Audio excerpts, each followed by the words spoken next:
You can see the American flags near you, the Ukrainians, at the day of the Ukrainian independence here in Kyiv.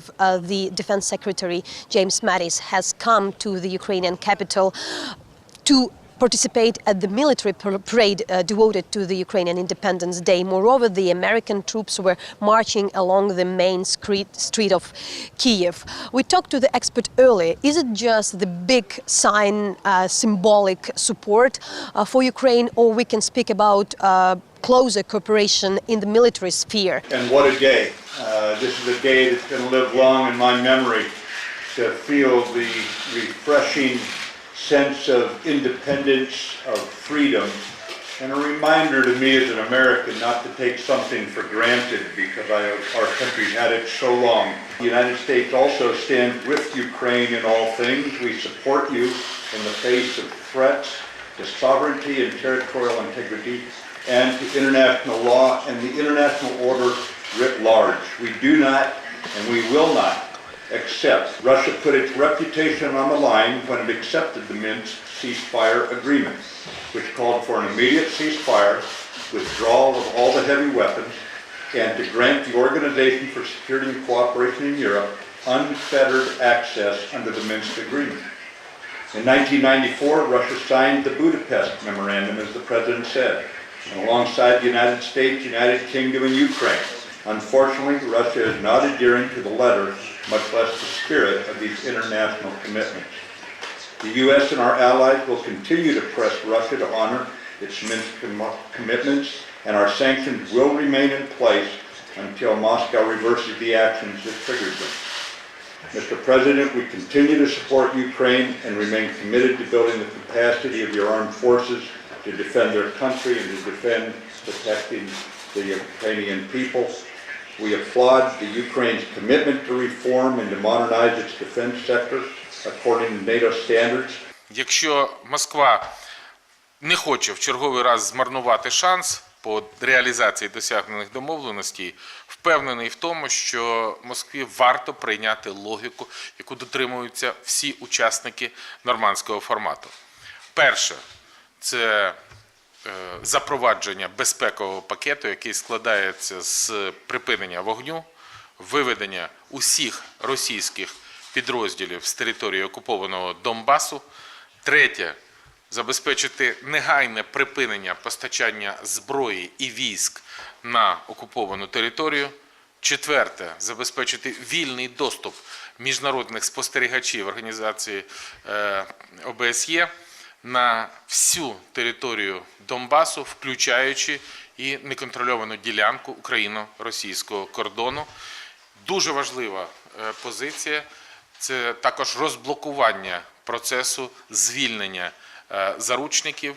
Ми з паном міністром обмінялися думками щодо посилення міжнародної присутності на Донбасі. Йдеться про розгортання, можливе, миротворчої місії Організації Об'єднаних Націй з мандатом Ради безпеки ООН в окремих районах Донецької і Луганської областей.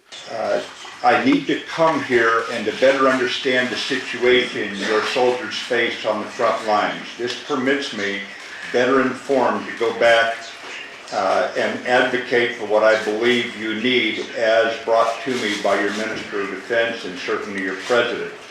For example, we've just approved, just very recently, in the last couple of weeks, another $175 million worth of equipment, including some specialized equipment that can be used to help defend the country, bringing to a total of nearly $750 million in the last several years.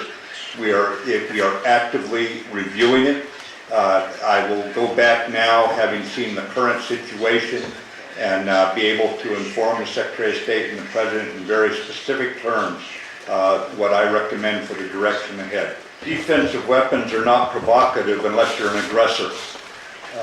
And clearly Ukraine is not an aggressor since it's their own territory. Ми обговорювали всі сторони нашої співпраці з Сполученими Штатами Америки, включаючи і надання Україні розширення наших оборонних спроможностей, співпраці, в тому числі і військово-технічній сфері, постачання летального озброєння, а й забезпечення і збільшення оборонних можливостей, включаючи і засоби радіоелектронної боротьби, засоби, які збільшують ефективність дій наших Збройних сил в оборонній сфері. Обговоренням і нашою дискусією я, як президент України, задоволений. So U.S. Defense Secretary Mattis was speaking about a strengthening strategic cooperation with Ukraine.